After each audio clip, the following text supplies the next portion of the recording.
Good day, my fellow Jamaicans.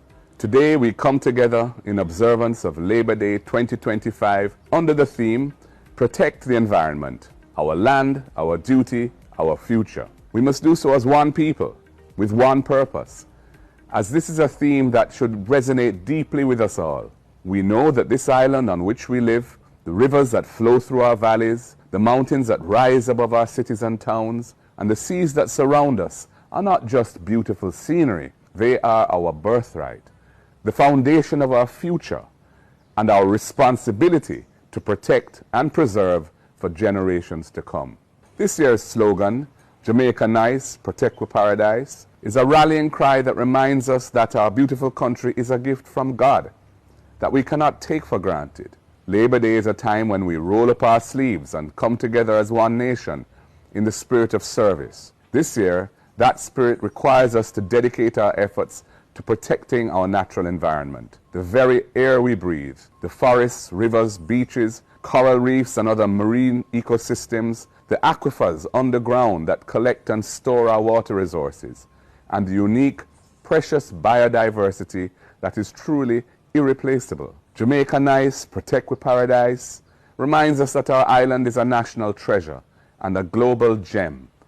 But it is also vulnerable. It demands our diligent and watchful care. We each have a responsibility to preserve it so that it's not irretrievably lost, so that generations to come don't look back and say, we let them down. Labor Day has been a time of national unity where we work together for the betterment of our communities. Today, that call to action demands that we face the daunting realities of environmental degradation amidst an unfolding climate crisis. The climate crisis is not distant. It's not a speculative threat. It's becoming our lived reality. Changing weather patterns that produce more extreme rainfall, droughts, warming temperatures, flooding, and rising sea levels. They're already affecting our way of life, our economy, our health, and our food security. And while Jamaica's greenhouse gas emissions are relatively insignificant in global terms, we are among the most vulnerable to the effects of climate change that are being generated in this interconnected world. That is why we must demand that the world takes bold action for climate justice and for the survival and sustainability of particularly vulnerable islands like ours.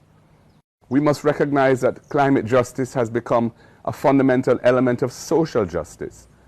The poorest and most vulnerable in our society are often the hardest hit by the effects of environmental degradation. When communities lack proper drainage, when deforestation leads to landslides, when pollution fouls our water, it is those among us who are on the margins of survival who suffer first and suffer most. Let us demonstrate to our children the value of environmental stewardship. Our children must be taught in schools not just to love this land, but to understand how to nurture and care for it. These practices must become part of our culture if we are to successfully combat the threats that we are currently facing. Let us lead by example, reducing waste, conserving water, recycling where we can, and treating our surroundings with respect. This is how we will build a culture of sustainability that is rooted in our love for our country. As leader of the opposition, I have consistently called for Jamaica's Environmental Protection Agency, NEPA, to be autonomous, robust, and independent, for stronger environmental policies and penalties for environmental offenses, for greater investment in renewable energy, including policies that use renewable energy in the strategy for regularizing those of us who are not lawful customers of the electricity provider, and for climate-resilient infrastructure. But policy alone is not sufficient.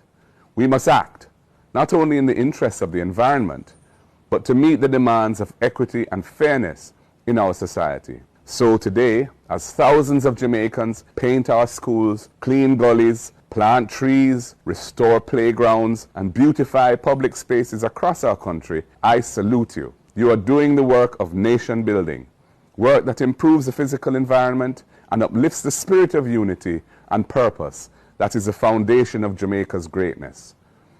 Each such act of service is a step towards a cleaner, safer, and more beautiful Jamaica. And in the end, we must remember this land is our home and our heritage. Only we can preserve its beauty, its bounty, and its balance. This is why, on Labor Day 2025, we recommit ourselves to the mission of environmental protection, not just as a project for today, but as a lifelong responsibility. Jamaica nice, yes? Let us keep it that way. Protect with paradise. Protect our land. Secure our future. Walk good. May God bless and keep you, and may God bless Jamaica, land we love. Thank you.